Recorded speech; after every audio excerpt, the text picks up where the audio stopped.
Okay, so here we are. It is Erev Pesach, sort of. We are almost at Pesach, and we are going to, usually there is a custom that many people have. I had growing up, and that is the Shabbos before Pesach to read through the Haggadah until Dayenu. To get familiarized, anyone have that custom? Getting ready. So, it's a beautiful custom. Nowadays, it's sometimes hard. There's a Shabbos Haggadah drasha, different things happening on Shabbos afternoon, the Shabbos before. So I figure now would be a good time to do a deep dive, and just not a deep dive. We're going to go through the Haggadah, through the text, share with you some observations as we go through. If you've attended this class in the past, this particular class, we've done this before. A lot of it's review. It's review for me. It's just an opportunity to kind of refresh our memories. And my goal is not to share like wild ideas. What I like, what they call pshat. Pshat is like the simple understanding. I'm not going to tell you anything wild.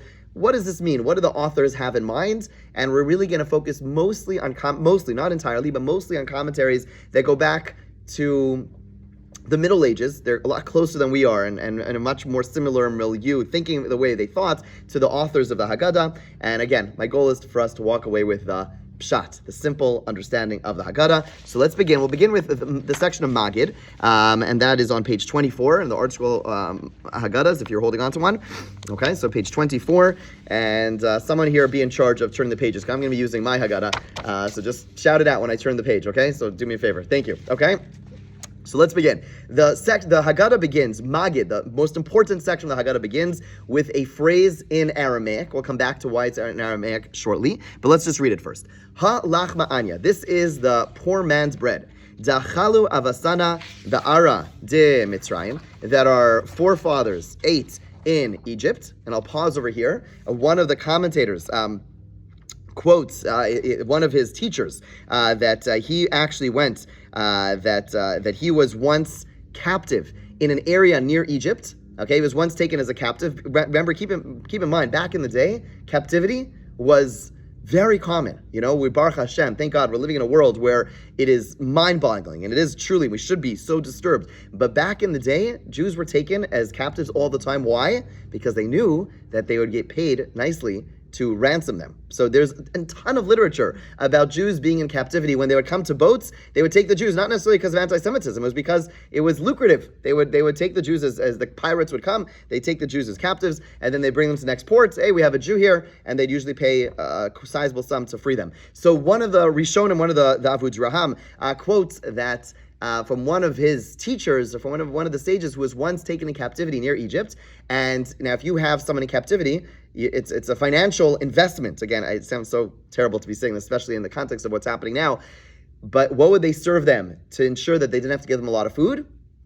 Matzah, because matzah is something which takes a while to digest. It fills people up for a long time. And so he reports that matzah was food that was given to captives. And he says maybe that's what the pshat over here is, that we always think of matzah as the food that they baked on their way out of Egypt, but it's also very possible that they were actually eating matzah as slaves in Egypt. And that's what it means over here. It's not just referencing the moment before they leave Egypt, where God tells them to make this food, but really as slaves, they were also eating this food. It's very possible that the Egyptians were giving this food to the Jews because they wanted to ensure that they would be full as possible, so they could get a full day labor out of them, even though they wouldn't feed them a lot. Okay?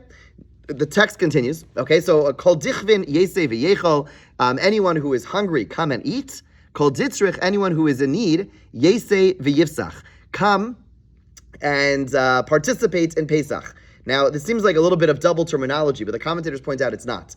It's one thing, sometimes you have people who need food to eat. That's one level of poverty. But sometimes you have enough food to eat, but food for Pesach, that's a whole different level. You've been shopping recently, you started buying your kosher. My wife came home from 7 Mile yesterday, like your head was going to explode after looking at the receipts, right? Pesach needs, that's a whole different level, always was, and always will be. So called dichvin yesviyechel, anyone who needs food, we're inviting you. And anyone, even if you have food, but if you still need stuff for Pesach, which is much more expensive, yesei v'yifsach, you could join us for Pesach as well. Now, what are we doing with this invitation? We just started the Seder. It's kind of funny that we're now doing an invitation. Like, who exactly are we inviting? There's people already sitting at our Seder. Everyone's already there together. What's with this invitation? So one of the commentators actually points out that historically, they used to actually go at the beginning of the Seder and actually open their door And they'd yell out this line: anyone who needs a meal, right? Keep in mind, they used to have a Jewish quarter, now we're spread out. But think about smaller communities. They used to have like a little 2 streets, 3 streets, 4 streets that were Jews. Everyone would open their door and they'd say, anyone needs a Pesach meal, come and join.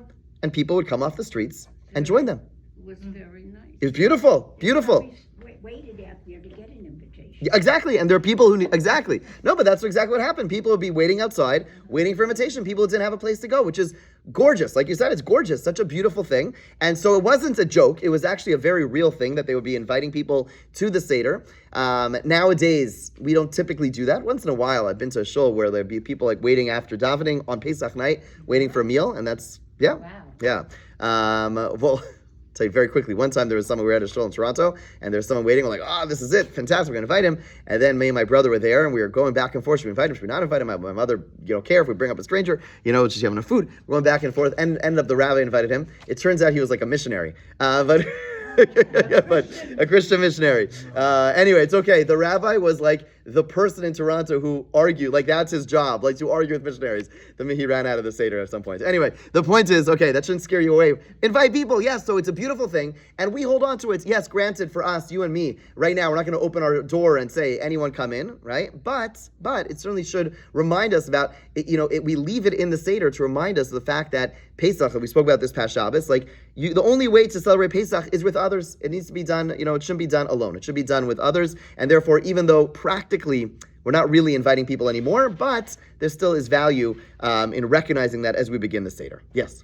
In our family, we had a third Seder where my mother invited all the African Americans that she worked with. Oh, wow. And they all came in dashikis in the Oh, wow. 60s and 70s. Beautiful. Also some, the minister who lived next door, and we did a whole Seder. Did they use the communist or the feminist one for this one? I'm just kidding. That's beautiful. Beautiful. Just the food, or they went through the Haggadah? We went through with the Haggadah. We sang the songs. Beautiful. with them. Beautiful. Very nice. Very nice.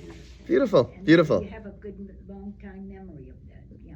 Yeah, clearly. Every year, 20 years. Wow.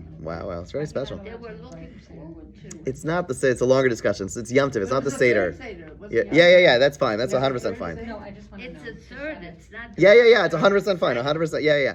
Very briefly, there's no issue having a non-Jew at a Seder per se. There's actually an issue having non-Jews at a Yom Tov meal. If Pesach falls out on Shabbos, there's no issue. It's a longer discussion. It's about cooking on Yom Tov, whatever. But there's no issue having a non-Jew at a Seder per se. Okay, it's more about, you have to make sure the right wine you have there, whatever. But it's more about Yom Tov meals in general. But if Pesach falls out on Shabbos, no issue whatsoever. Okay. Yeah, okay, but for another time. Yeah. Okay, then this paragraph concludes Hashatza Hacha. This year we are here, L'shana haba ba'ard Yisrael. Next year we should be in Israel. Hashatza avdei L'shana haba b'nei chorin. This year we are slaves. Next year we will be free.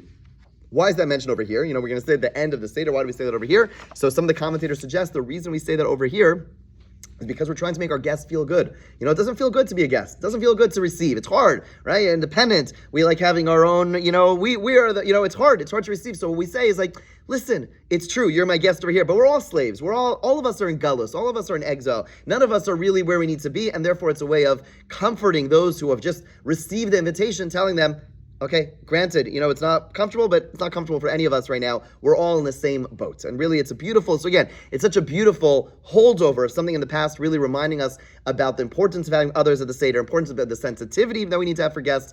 And okay, that's the introductory passage, and then we begin the Haggadah in earnest, okay? So it begins with a couple of questions, famous questions. Manishtana, we'll read through the questions quickly. Manishtana halayla zeh mikol halaylos. Shebachol halaylos ono ochlin chametz umatzah, halayla zeh kulo matzah. Okay, that one's a pretty straightforward one. Shebachol halaylos ono ochlin sha'ar yirakos. Okay, other nights we eat all types of vegetables, halayla zeh mar. Also a pretty straightforward question, okay? Next question's a little bit harder. Shebachol halaylos in anu matbilan afilu pam achas.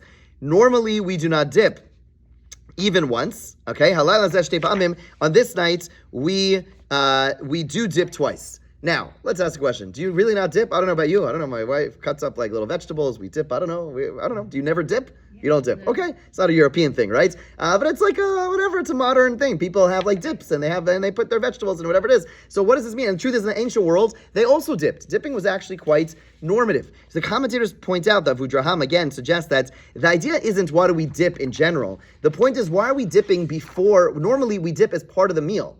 Like, meaning it's part of the meal. The question is not, why do we dip twice this year? Normally we don't even dip once, now we do twice. No, they dipped. The point is, why are we dipping so much prior to the meal? What's he referring to? Karpas, where we dip the vegetable, whether it's a potato or parsley, and the maror, both those are prior to the actual meal. That's what we're asking about. We're not asking about dipping in general. We're asking, why do we dip these things now? Okay, at the earlier parts of the Seder. That's the real question. That's what the question is all about.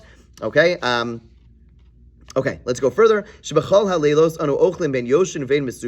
On other nights, I would just point out, just parenthetically, this always bothers me. But the dipping itself, when kids say, you ask the kids, like, why do we dip? What do they tell you? Why do we dip on the vegetable? What do you have? Parsley, potatoes, celery. Okay. Any potatoes people here? No? Okay, there we go. Fantastic. Okay. Fantastic. So, why do we dip? So, what do the kids always say? Why do we dip? Why do we dip?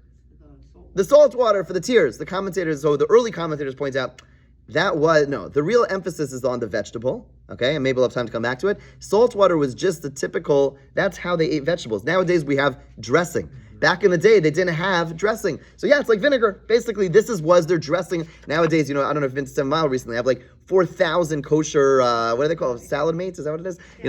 So yeah, like 4 trillion of this. My fridge is like filled with, I don't even know why we eat so many salad dressings, but they're good. They're good. Nowadays we're spoiled. We have so many things. We grew up with like what, Thousand Island and Caesar salad, right? Ranch, right? Exactly. But they have like a billion of them. Back in the day, salt water was how they dipped it. The emphasis is really on the vegetable, less so on the item, the salt water. The salt water that was the classic thing we dip. So we still do salt water, but it was just the dip that was meant to have. Okay, fine.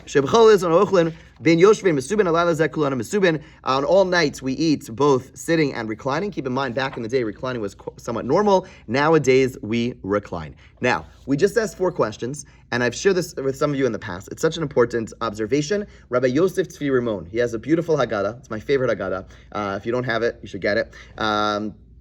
I don't remember what it's called. Right? They have it in English, they have it in Hebrew. And it is beautiful insights, very, very nicely done.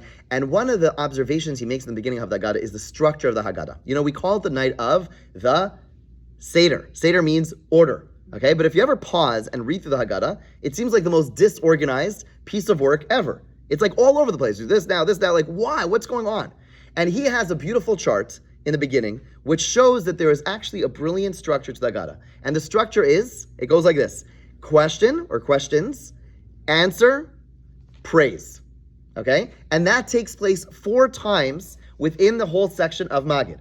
Okay? That basically the entire Magid is basically asking the questions of like, what's going on? It gives, the answer is the story of Pesach from different dimensions, different perspectives, and then it's a praising God. Thank you for letting us go out of Egypt. And each time we have this question, answer, praise, it's from a different perspective. Okay? And therefore you'll see there's a structure. We're going to point it out as we go along. So we just saw 4 questions, right? And we're about to give an answer. Let's see what the answer is. We'll see it as a very specific flavor, this answer. Let's see. Avadim hayinu lefar b'Mitzrayim. We were slaves to Paro in Egypt. V'yotzienu Hashem Elokeinu misham biyad chazaka uvizroa netuya. God took us out with a strong hand, an outstretched arm. Okay, and I think we've pointed out in the past in this class that terminology of a strong arm is actually terminology you find in Egyptian literature talking about the pharaohs. The pharaohs, right?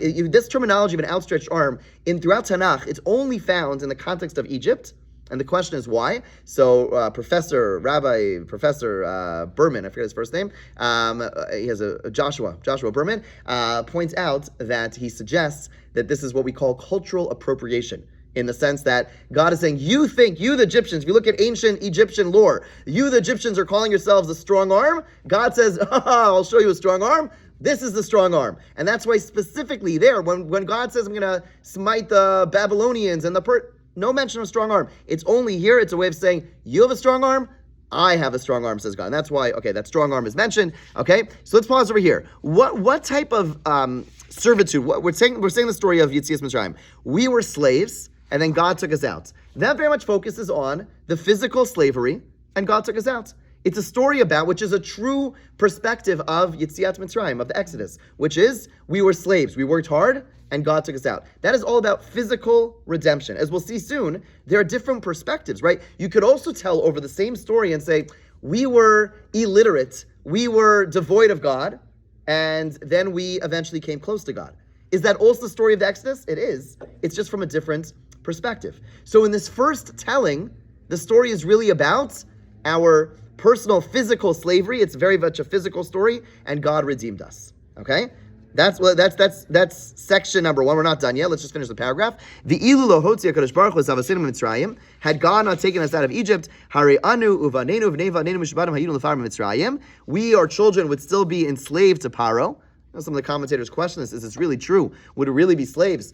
I don't know, emancipation, I don't know. There's different ideas which eventually enter the world. Would we really be slaves? So first of all, many of those ideas come from where? The Torah, right? Many of those ideas come from the Torah. But also, the Ritva points out, it's not that we would necessarily be slaves. It's that we'd eventually just be so assimilated into Egypt that we wouldn't even exist as a nation. If we'd stay there forever, even if we'd be freed, even if they would not be slaves, had God not taken us out of Egypt, we just get lost. We just become Egyptians like so many other societies that just become, swept up in their host culture. Okay, then the paragraph concludes, Vafilu kulanu chachamim, kulanu nevonim, kulanu zikanim, even if we're elderly and wise, kulanu yodim es Torah, know the Torah, mitzvah lenu saper b'tzias Mitzrayim. We still have an obligation to tell over the story of the Exodus. V'chol hamar b'lesaper b'tzias Mitzrayim, hare zeh meshubach. Anyone who increases the telling of the story, you are praiseworthy, right? The night of Pesach is unique, as we're going to see, that it's not just reminding ourselves of the story, but the more we immerse ourselves into the story, the more we experience the story, the better it is, right? In other words, there is a mitzvah every single day of the year to remember the Exodus. That's what we say it in Shema. But there is just remember that it happened. Nikuda, period. On Pesach, there's an idea of getting deeper and deeper into it. As we'll see, there's the element of experiential connection to it. There's an intellectual connection to it. And so the idea specifically on Pesach, we specifically want to review, go more and more and more because we're praiseworthy in doing so. Okay, now we're going to have a story to demonstrate the importance of saying it a lot. And it's the famous story of Masab Rabbi Eliezer, Rabbi Yeshua. No one's calling pages. What page are we on? We're on the bottom of page 26. Thank you. Okay. Rabbi Eliezer, Rabbi Yeshua, Rabbi Eliezer, Nazar, Rabbi Kiva, Rabbi Tarfon. All these great sages, they were all in Bnei Brak, and they were talking about the Exodus the entire night. They stayed up the entire night of Pesach. The students came and said, guys, rabbis, it's time to pray. Now, many of the commentators point out the location is a little bit strange because these are all the leading sages. Rabbi Akiva, although maybe he's the most famous name to you and me, he's actually the youngest of these sages.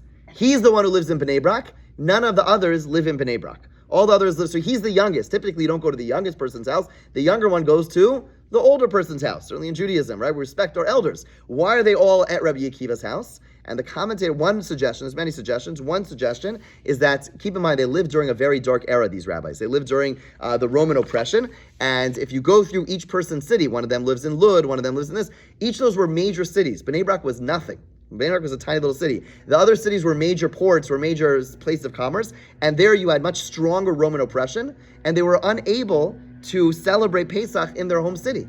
And therefore they all go, so to speak, they're essentially in hiding. They're going to Bnei Brak where they're off the grid, that the Romans don't see them, in order to celebrate Pesach, which kind of puts the story into such brilliant and amazing context. You know, you think about the people celebrating Pesach in the ghettos and in the Inquisition, like underground and in Spain or whatever it is. And here you have an original group of people who, we're not just learning the story because they're great sages, but it's also an incredibly inspiring story of people who, despite the oppression around them, despite the fact that it's such a dark time, they're able to say, we believe in the Exodus. We have hope. We have hope in a future. And for them to be spending all night talking about that hopeful future during one of the darkest times, most of these people get killed, executed by the Romans, okay? But nonetheless, they're able to possess such incredible faith. It kind of adds to me another beautiful dimension to this story, okay? Yeah. I don't know where I read it, but that there's actually, that the students came and said it's time to say, to daven, that actually they were letting them know that the Romans were at the door. Interesting. I've never seen that. Okay, could be. This is the code word. Interesting. Okay, then the Gemara goes on, the Haggadah goes on another little bit of a tangent by telling us a conversation that took place that night. Okay, just one of many conversations. Amar Rabbi Elazar ben Azariah. Rabbi Elazar ben Azariah says to the text that the Rambam has over here is Amar Lahem Rabbi Elazar ben Azariah. That Rabbi Elazar ben Azariah turned to this group. In other words, it's telling us something that took place that night. It's giving us a little bit of a snippet of some of the dialogue. And he says, Hare ani keven shivim shana, v'lo zachisi shita amri yetzias mitzrayim b'leilos. I'm 70 years old. There's a famous midrashic teaching that he was really 18 years old, but he looked much older. Okay, whatever. Ad shedrasha ben Zoma, until this man Ben Zoma comes along, okay, and taught us, Shnemer lantiskos yom teischem mitzrayim kol yimechayecha. The verse says, you must remember the Exodus all the days of your life. Yemei chayecha hayamim, the days of your life, that is the days. The fact that it says, kol yemei chayecha, all the days of your life, halelos means to tell you that you also have an obligation to review, to remind us of the Exodus and night as well. That's what we learn from Kol Yemei Chayecha. However, the sages disagree. They said, Omrim, Yemei Chayecha Olam Hazeh. That refers to referring to the Exodus in this world. Kol Yemei Chayecha Lahavi Lemos Mashiach. And all the days of your life is coming to include the Messianic era as well, where we'll still review and reflect on the Exodus from Egypt. Now, 28. Page 28, thank you, Rachel. Okay, so I would just mention, it's just a beautiful thing over here. Again, these are the leading rabbis coming together. Imagine, I don't know, pick in your head, the leading rabbis, and they're coming together. And Rabbi Elazar ben Azariah is this great sage, and he says, I want to tell you something. I didn't know my whole life. I never knew this one thing until someone came along. Now, when someone comes along and taught me something, you would think, Rabbi Hagoen, the great rabbi taught me this great thing. You know what he quotes? A man, Ben Zoma, no title, no rabbi. He comes and he teaches us, right? One of the great features of wisdom in Judaism, one thing we learn in Pirkei Avos is Ezeu Chacham, Halomein Mikal Adam, someone who is wise, who's able to learn from everyone. So, right, so there's having this conversation amongst the great ones, and this rabbi has the humility to say, I had this thing, I thought it was right that we should say Shema at night, but I didn't have a source for it until this man, not a rabbi, this man came along and taught it to me. I think it's beautiful. Okay, so now this section's about to conclude. Okay, so again, we had the questions, Manishtana. We had the story of the Exodus, about slavery, physical slavery, and physical freedom, and now we have praise, because the night of Pesach is about the story, and then saying thank you Hashem for that. So now we say Baruch HaMakom, praise is God, Baruch Hu, okay, Makom is a name for God, okay, Baruch Shenasan Torah L'Amo Yisrael Baruch Hu, praise is God who gave us the Torah. According to Rabbi Rimon, we just finished section 1 of the Haggadah, of Magid. Because we had a question, Manishtana, we had an answer of Adam Ayinu, we have a praise, Baruch HaMakom, we're thanking God now, okay? And it's a reference to the physical redemption. Okay, now we're going to get into section 2, where there's going to be more questions and more answers. Okay, now we have the famous 4 sons. Okay, Keneged Arba Banim Dibra Torah, regarding 4 sons, the Torah speaks about Echad Chacham, Echad Rash, Echad Tam, Echad Shin, Dilishol, right? The 4 sons, we all know the 4 sons.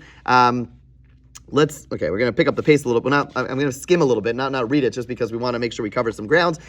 So we have the Chacham's question. Fine, he asks all the details. That's why we know he is a Chacham. Okay, then we have the Rasha's question. Sorry, I have a lot of pages turned over here. The Rasha's question, who says, Ma ha'avoda hazos lachem? Okay, what is this work for you? The commentators point out, how do we know that he's really a Rasha?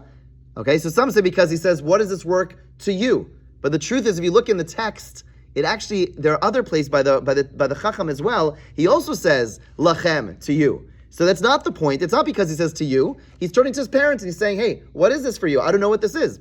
The real answer, I believe, one of the best answers is, Rasha Mahu Omer. What does the Rasha say? Okay, and there's no question, right? The Rasha, if you look at the original pasuk, it doesn't actually say a question. Rather, it says the person tells you, the child tells you, says to you, Ma'avoda zos lachem. What is this to you? In other words, there are times that sometimes this happens in a class. Sometimes people will ask a question, and sometimes people will say a statement, and they'll put a question mark at the end.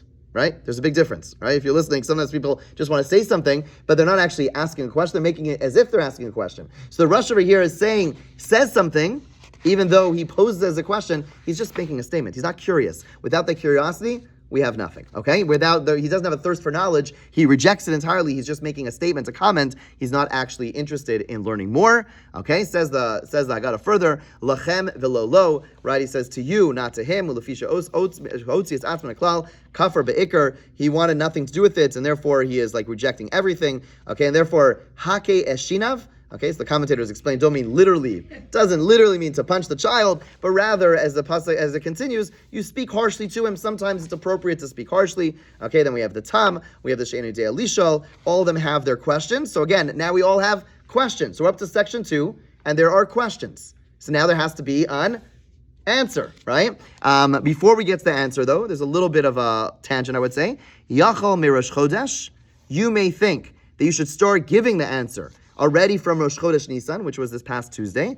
Tamalomar bayomahu, okay, specifically on that day, on the day of Pesach, that's when you start teaching the laws of Pesach. What is the meaning behind that? What that teaches us is that, the only way to really teach is not by, the pasuk continues, Bisha sheyesh matzah umar munachim lefanecha. It's only when you're actually engaged in the Pesach Seder, that's when you teach the story of Pesach. Why not earlier? Why don't you do it earlier? And the commentator, I saw a beautiful comment by Rabbi Jonathan Sachs, who used to say that values are caught, not taught. Values are caught, not taught. In other words, you could lecture all you want. You could give a long speech. You got to do this, you got to do that, right? Anyone who has, it falls short. It's really when they see you experiencing something, when a child sees their parents or their elders experiencing something, that's when it really makes a difference. And therefore, the Torah over here is saying, don't start teaching it. It's not that you shouldn't, but the real value of teaching it is only at the Seder. Right? I don't know about you, but I have such vivid and beautiful memories of the Seder. Like, there's something which is intangible. It wasn't like a lesson. It wasn't like my father was telling me something in particular. There's something about the experience which was a way of conveying the values, which was very different than, which are not words, right? And that's what the Haggadah is suggesting that we do. That's what the pasuk is suggesting we do. The real education takes place when a child sees the experience of the parents. Okay, now we have to say a story because we just asked the questions. Y'all with me, right? So again, we're at section number 2. There's a question, the questions of the 4 children. And now here's the answer. What's the answer? Mitzchila ovdei avodah zara hayu avoseinu, va'achshav kervanu hamakom la'avodaso. We used to be idolaters, and now God brought us close. Okay, this is a new telling of the story, right? The first version was physical. We were slaves, and now we're free. Now we're retelling the story in a different way. We're retelling the story in the sense that we were once completely devoid of God, and now God brought us close. Right? So now in this version 2, in the second section, we're talking about spiritual redemption. How God took us out of this terribly immoral moral backwater called Egypt and brought us to Har Sinai and gave us the Torah. Okay? And now let's just skip a tiny bit to the middle of page 30. Baruch, and here we have a praise. Baruch Shomer Avtachas L'Yisrael. Baruch Hu. Once again, this section concludes with a praise that God is that we're praising God for keeping His promise. Okay, fine, and that is the second section where there is a praise, and the praise continues by saying V'hisha Amda. V'hisha Amda is a place where we talk about the fact that God has looked out for us and will continue to look out for us and ultimately save us. Again, so that's part 2. There was the question of the 4 sons. There was the spiritual telling of the story, and it concludes with Baruch Shomer Havtachaso. Okay, now we're going to get to the section where most people fall asleep. Okay, not in the class, I hope, but in the Seder, most people fall asleep because it's a lot of psukim. It's a lot of verses, and I just want to take a moment to explain what we're doing because it's a section which I don't know why no one ever explained to me, but it's so. Once you understand it, it changes everything. So if you'll see in the section you have in front of you, okay, there are words in bold, right? You see the words on bold. If you turn the page to page 32, okay, there are words in bold, and then let's take the first pasuk. Arami oved avi v'yer mitzrayim v'yarga shem ma'ad v'hisham l'gai gadol atzum v'ram v'yer mitzrayim. Okay, sorry, atzum v'rav. Okay, that's the end of a verse. Those words in bold are a verse. Okay, and then it goes and it quotes a word from the verse we just quoted. Vayagar Sham, right? We just had those words. It's taking those words in the verse, and we live there, okay? And then it quotes a verse proving that point. Okay, I'm losing you, right? Do you see what's happening? In other words, we have a verse. No, don't you, Tor. Let's go. We have a verse. I feel like this is a little complicated, but so once you understand it, it changes everything. There is a verse. There's a pasuk over here, right? And then it goes and it analyzes each word, each phrase of the pasuk. Okay, so again, pasuk says, Arami, we'll come back to who he is. He destroyed our father. He took us down to Egypt. We live there. Okay, etc., and then we now analyze each word of that verse. Vayir Mitzrayim, we went down to Egypt. Vayagershom, we lived there. Okay, Bimsei Ma'at, and a few people, right? We analyze, we dissect each word of the verse, and the way we dissect it is by quoting a different verse that proves that point. Sort of with me? Okay, so let's pause for a second. Where are these verses that we're analyzing coming from? Let me ask you another question before you start. Lavan. It talks about Lavan. Yeah, Arami is Lavan. Good. But where is this verse quoted from? You don't have it over here. It doesn't tell you over here. Well, it does. If you look at on the bottom, it says number 1. And that is Deuteronomy 26:5. Okay? If you were writing a book to tell the story of the Exodus, where would you pull your verses from? Shemot. The book of Exodus, from the original story. We don't do that. Instead, we quote something from the book of Devarim, okay? And then we analyze those psukim, the verses in Devarim, and we connect them to the verses in Shemot. What's going on over here? It's very strange. So what's happening, I believe, is as follows. We have an obligation on Seder night to do something which is not easy. And that is to imagine as if we were in Egypt. Can you do that? It's hard, right? One of the things I do in my Seder, I do that here at the Shul Seder, if anyone's joining us, but I do this even in my house. And that is that at some points of the Seder, I get up with my children, I'll tie like a bandana around my hands, I'll grab like a hockey stick or a broom, and I'll be like, I'll pretend to be Moshe, and follow me. And we march out of Egypt, and we walk around, and we try to imagine ourselves really leaving Egypt. This past year, my wife didn't love it, but my brother, who is has a great whatever, he's a little bit, could be a little wacky. But one idea, he wanted to have his children really experience the going through the sea. So what did he do? He filled up his bathtub with water before Pesach, and then as they were marching, they do the march as well. They went into the bathroom, and they all went through the thing. Then we had water tracks all over the floor. Anyway, it's fine. I have sheets that have fish on them. They're blue. I put one over one couch, one over Fantastic. the You other march through? We put on all of our couches. Amazing. We march through. We go around the house. Amazing. Come back, Amazing. everybody, I have. Love it. Love it. That's the way to do it. You should experience it. But it's hard, right? Meaning, when I'm marching, I'm trying to engage the kids, but I'm also trying to think in my mind, like, imagine I really was leaving Egypt. It's not an easy thing to do. So what this psukim are, where are these psukim in Devarim from? You know where they're from? They're from a mitzvah called Bikurim. Bikurim is when you plant something in your field in Israel, the first fruit have to be brought to Yerushalayim, to Jerusalem. And they're brought to the Beis HaMikdash, and you basically say a whole section over there. And in that section, you say, we were, Lavan wanted to kill our father Yaakov. And then we went to Egypt. And then, God, you freed us from Egypt, etc., etc. Now, the people bringing Bikurim, the first fruits, the first people bring Bikurim, did those people experience the Exodus? Not really. If they did, they were very, very, very young. Most of them did not experience Exodus. Again, the Exodus took place 40 years prior to them entering the land of Israel, and then they conquered the land, and then they divided the land 14 years later. So we're talking about 40 years later. Many of the adults died in the desert. So these are people who did not experience the Exodus, right?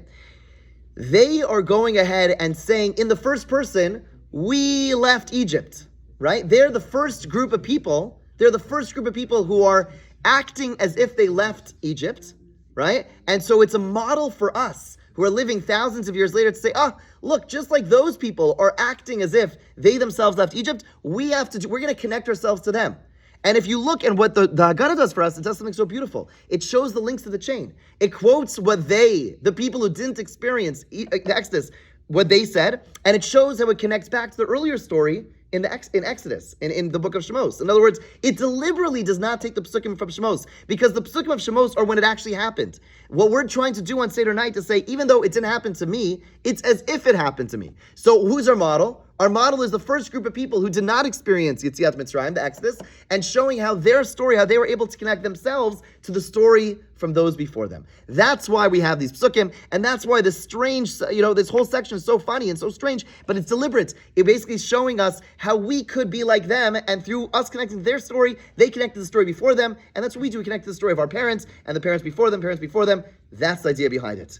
Okay? It's brilliant, but I don't know about you, I didn't realize it for too many years of my life, okay? That is the pshat. I believe that's the simplest understanding of what's going on over here. So now that we understand what it's all about, let's go through this section. So, by the way, how does the section begin? Say ulamad, go ahead and learn. Ma, bikesh Lavan arami lasos. What did Lavan try to do? That is a question, right? And then we're going to give a long answer, okay? It's a very text-based answer, and it's going to conclude with a praise, which hopefully we'll get to, okay? But I would just point out that this is section number 3, where you have a question, you have an answer. Okay, we're going to tell now the story of Yetziat Mitzrayim, but in a textual analysis. Whereas the first section was a short, brief story, physical slavery. Second section was spiritual slavery. Now we're going to go through and learn it textually. For some people, that's very appealing. Some people is like, I just want to eat now. They're not into textual analysis. We'll see there's a 4th section for people like that. But now let's see the textual study. What is it? So Lavan wanted to destroy our father. So first of all, what does that mean? Where does it say that Lavan wanted to destroy our father? How did Lavan want to kill us? Did Lavan really want to kill Yaakov? Does it say anywhere they wanted to kill him? Sort of. There's one place where he chases him as Lavan as he runs. But the pasuk quoted over here is Arami Oved Avi, which literally means Arami destroyed my father. Okay, so here I'm gonna break because I said I'm just gonna teach you the pshat, but here I have to share with you my favorites. One of my favorite Divrei Torah. It's such a beautiful idea. I once heard from Rav Michal Twersky, he's a great tzaddik who lives out in Milwaukee, and he said as follows. He said, Lavan, we're not talking about the time that Lavan chased Yaakov down. The real impact Lavan had or tried to have on Yaakov was as follows. Yaakov is running away from his brother Esav. His brother Esav wants to kill him. Lavan takes him in, says, I'll care for you, you're my brother, yeah, you'll marry my daughters, I'll care for you, and he starts to trust this man, right? And then what does Lavan do? He is known as a Ramai. He's known as the biggest cheat possible. From day one, he switches his daughters, right? And then he changes his cost. Every day, he makes his life a living hell. Everything. He's the one he's looking up to. It's not just a random stranger, not just a coworker, not just a boss. He is his surrogate family, and he makes his life miserable. Says Rav Michal Twersky, where do we learn our concept of who God is? Right? We learn that most often from our parents. Not necessarily in the education that they gave us, telling us to believe in God. But when we want to know what does it mean that God is a caring father, we think, what does a caring father mean? How did my father care for me? How did my mother care for me? When I say that God is compassionate, I think, when I have to think of a father figure, a mother figure, how are they acting towards me? And sometimes, right, when a person went through a lot of difficulties in their life, especially by the people they were looking towards to hold on to them, to care for them, and instead they did not take that relationship seriously and instead made their life miserable, it'll oftentimes play a role in their connection to God because they say, God's loving? I don't know what love means. I don't know what it means to have a loving parent. So says Rav Michal Twersky, you know what it means that Lavan tried to destroy Yaakov? It doesn't, and it says Lavan bikesh lakor es hakol. Lavan wanted to destroy everything, not by physically killing him, but by making his life so miserable that Yaakov would come to a point where he'd stop believing that there was a God. Because if the person he was supposed to be trusting, the person he was supposed to be leaning on, was not acting that way, Arami Oved Avi, he destroyed the concept of Avi, of a father. He made my life so miserable, he made Yaakov's life so miserable, that he essentially was destroying the concept of fatherhood, which would eventually, la'akor esakol, that would ruin everything. Because if there's no concept of father, if there's no concept of trust, if there's no concept of support, no concept of compassion, how can you eventually have a relationship with God? That was the terrible thing that Lavan tried to do, okay? I apologize, but I don't apologize. It's such a beautiful vart, such a beautiful idea. Okay, but let's go a little bit further, okay? So we go, now again, we quote the pasuk in Devarim from Bikurim, and then it gets analyzed. Vayer Mitzrayma, what does it mean we went down to Egypt? Anos al pi hadibur, God forced us to go there. Vayagrasham, we live there. Okay, let's skip to the next one. Let's skip until where it starts getting a little bit bad. Okay, the bottom of the page. Vayoreu osanu hamitzrim. Okay, the Egyptians did evil to us. Okay, we'll come back to those words. V'yanunu, they afflicted us. V'yinu alinu v'adakasha, and they gave hard work. Now, the truth is, Vayoreu osanu hamitzrim does not mean they did evil to us. Vayoreu osanu hamitzrim, if you translate that critically, what would it translate as? Vayoreu osanu means they made us evil. That's what it actually means. Doesn't mean that Vayoreu osanu does not mean they did evil to us, which is how they translate it. The more accurate translation is they made us evil. And how do we look at the verse that supports this? Kamashan Emar, as it says, the bottom paragraph, Hava nischak malo, let's be wise. Pen yirbe, they might increase. Vayak yisikrena melchama, there's going to be a war. V'nosaf gamhu al saninu, they're going to join our enemies. V'nilcham banu, and they'll fight against us. V'alam min aretz, and they'll force us, that's really the translation, v'alam min aretz, they'll force us to leave the land. In other words, what did the Egyptians do to us? They said, those Jews, they're not patriots. They have a dual relationship. Who do they love? They're not American Jews. Right? They're Israelis. They're Jews. They're not really Americans. They're fakers. They're traitors. That's exactly what they did. And that's what it means. Vayoreu osanu, not that they did bad to us, but they made us out to be evil. They used what we'll call hate speech, right? They basically pointed a negative finger towards us, saying that we are bad people, and that paves the way, right? First, it starts with depicting us in an evil fashion, and yes, we could talk about in Europe, that's how it started, right? It didn't start overnight that they made concentration camps. It happened right in here with the Japanese in the Second World War. Exactly the same thing. Hundreds of thousands of years later. That's right. And it happened to us as a people, and it's happening right now, right? So in other words, people say, it's not so bad. They're just yelling at us. They're just accusing us. Yeah, that's how it starts. It started, the Rishonim over here, they say, one of the things that we eat for man is we have bitter herbs, right? We have the horseradish, but there's another thing you can use for man. For mar, what else can you use for mar? You can use romaine lettuce, right? It's not bitter. My grandfather used Yeah, and that's what we have at our house as well. We use both, okay? We're machmer, we use both, okay? But why do we use romaine lettuce? It's not bitter. It tastes okay. It's salad. I have it every day. how sweet it ends up. So they say a little bit different. They say that it's not that it starts sweet, it's that it's soft on the outside, but as you get closer and closer, it gets harder and harder. And that is the progression of anti-Semitism in every country. It starts with rhetoric, it starts with hate talk, it starts by depicted by vayoreo asanu, making us out to look bad, saying, look at those Jews. And eventually, it comes to extra taxes, extra requirements, extra restrictions, and eventually we know how the story ends. So it's not such a simple thing when people are depicting us as evil. We've been around long enough to know what that is, and that's exactly what's saying over here. Not that they did evil to us, rather they made us out to be evil. Okay, let's skip a little bit more because we are running out of time. Okay, what is the next pasuk? The next pasuk says, Vanitzak, if you look at the middle of page 34, Vanitzak el Hashem Elokei Avosenu, we cried out to Hashem. Okay, Vayishma Hashem es kolenu, Hashem heard our voice. Vayar es anyenu, we saw our affliction. V'samalenu, our toil, v'slachatzenu, and our oppression. Okay, but let's see. It says we cried out to Hashem. That's what the pasuk says. But now we quote the source for the fact that we cried out. You'll see something fascinating. Look at the next paragraph. Vanitzak el Hashem Elokei Avosenu, we cried out to God. What does it say? Kimasha nemar, as it says in Shemos. Vayhiva yamim harabim mehem. It was in those days. Vayamas melech Mitzrayim, the king of Egypt died. Vayanchu bnei Yisrael min avoda. The Jewish people groaned from their work. Vayizaku, and they cried. Vatal shavasim Elokim min avoda, and their cry because of the work went to God. Let me ask you a question. Did they pray? Did they call out to God? It doesn't really say that. It says we groaned. We were krechting. We said, "Ay, it's terrible," and God heard our cry. Right? Sometimes, right, they say it so beautifully, I forget who they say it from. They say when a child cries, every child of a cry is directed to his or her parent. Right? In other words, and you see this all the time. My children, if they fall over and I'm not around, they think I'm not around. No big deal. But if they know mommy's around, forget about it, right? Whatever, right? So, in other words, when we cry, even if we don't say, Hashem, Hashem, Hashem, help me, but if we're crying, that means we believe that there's someone out there, right? So although they didn't say, Hashem, please help me, they said, Ay! They said, this is terrible, right? Who are they speaking to? They're speaking to Hashem. So even, the Rav Nachman speaks about this, even when we cannot articulate a prayer, the mere fact that we're verbalizing something demonstrates that there is a belief. There's a belief that there's a creator. There's a belief that Hashem's there. Don't dismiss those krechtzes, krechten, yeah. Don't dismiss those sighs, because really in some aspect they are a prayer. And that's exactly what got the Jewish people out of Egypt. Although the next generation says, we cried out to Hashem, that's that's a story. That's just making it look good because they're saying their parents were so religious. They weren't so religious. They weren't praying in shul. They weren't turning to God. They cried. And when a child cries, ultimately they're really turning to their father. And that's exactly what happened over here. Okay, and then it continues. Hashem took us out of Egypt, etc., etc. We just have to skip around because we're running short on time. Okay, and then. Basically tells a story. It tells a story through a textual analysis. And then it comes to this little funny thing on page 38. Let's just skip to there. On page 38, Titzach Adash Be'achav.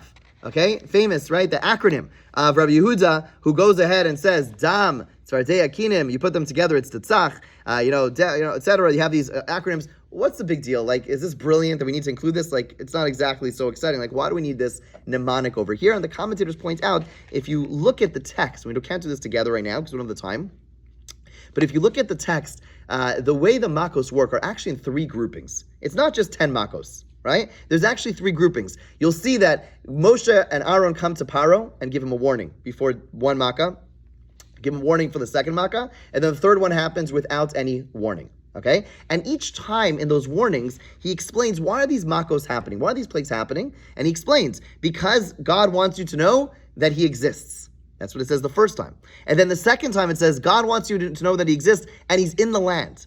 right? So basically, and then the next one has, God wants you to know that he's in the land and recognizes what's going on. In other words, each set of plagues, Ditzach, Dam Tzvei Yakinim, Adash, Arov, Dever Shchin, and Be'achav, each one has a separate and unique education that's taking place. It's not just 10 random plagues. The first 3 are just telling Paro and the Jews, God exists. The next set of plagues are saying God exists, and he's not just up in the heavens, he's down here. He knows who you are. He knows who you are not. All right. And the next one, it shows, again, God's further mastery and God's connection to human beings. We see in the last set of plagues how God distinguishes between the Jew and the non-Jew, that God is really intimately involved in our lives. So there was education taking place. It wasn't just a random mnemonic teaching us, oh, this is how you summarize the 10 plagues. You can remember it so you could sing it as a song in school. No. It was teaching us that the plagues should be categorized as 3 separate units of education. Okay? That's the idea behind this acronym. And then we have this very funny debate between Rav Yosef Glili, Rav Eliezer, and Rikiva, saying,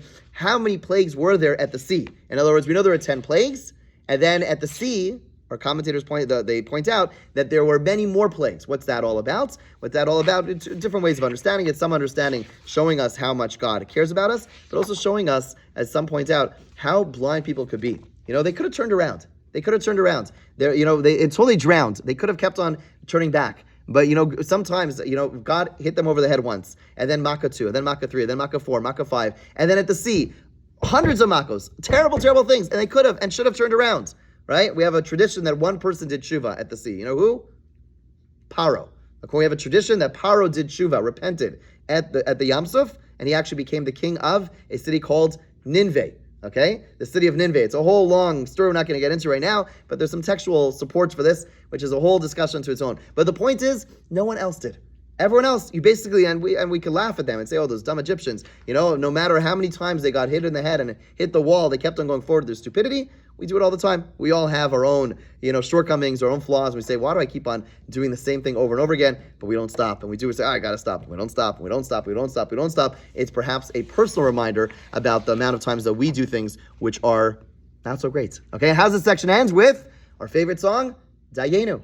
Dayenu, which means we had a question. What did Lavan attempt to do? We told the story through textual analysis, and then we have Dayenu, which is a praise. So again, we're up to the third section of 4, where basically we have question, answer, praise, and now this brings us very briefly to the last section, and that is the fourth and final section of Magid, which is Rabban Gamliel. Rabban Gamliel used to say, and we are on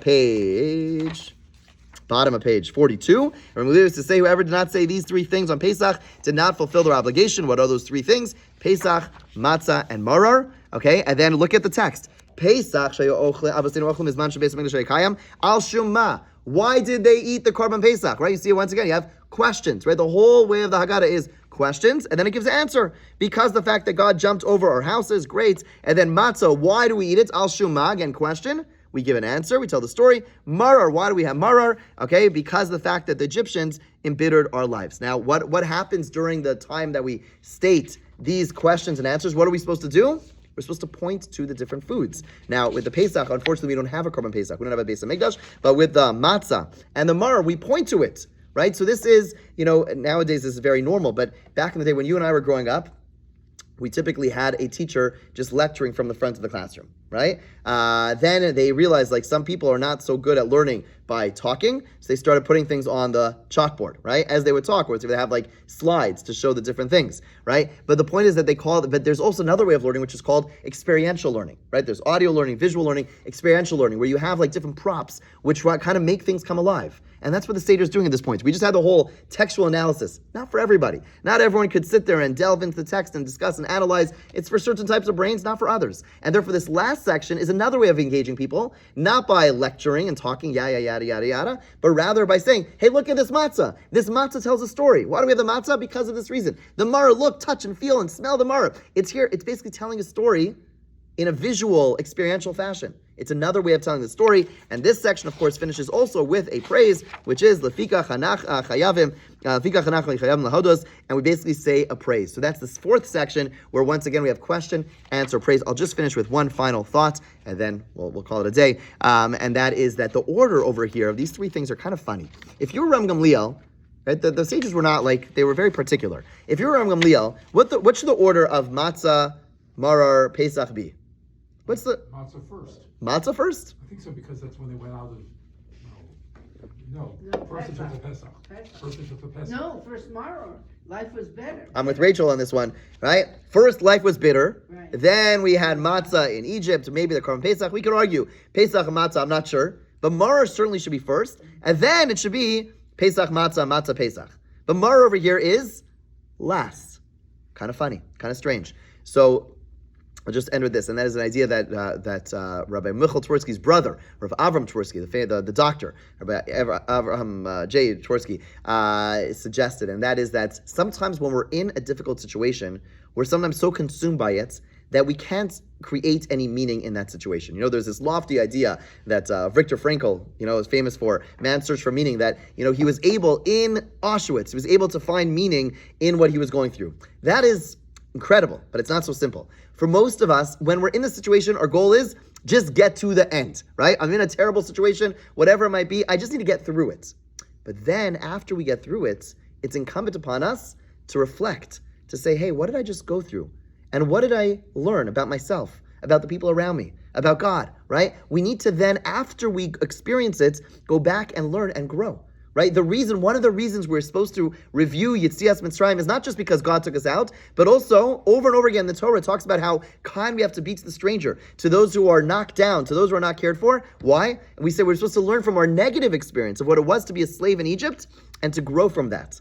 Right? In other words, we need to look back, but we need to have a little bit of distance. We need to first experience the matzah, the Pesach, the freedom, but then we can't just say, and forget about those bad times. No. We need to be humble ourselves by reminding ourselves of those bad times and then growing from it. The only way we can do so is once we've taken a few steps beyond the Pesach, through the matzah, and that's why perhaps Mar is placed at the end, so we could say, okay, during the bitterness, I'm not necessarily in a place, in a headspace to experience, to learn from it, to grow from it, but Pesach, matzah, and now I go back in Mara and I say, what could I learn? Both collectively, what do we learn from our difficult situations as a nation? But also individually, we've all gone through difficult times. What could I learn from those difficult times? At the time, maybe it's hard, but later on, we could hopefully grow from those situations. Have a wonderful Pesach. Thank you. And, okay. No, next week there will not be a class. It's way too close to Pesach.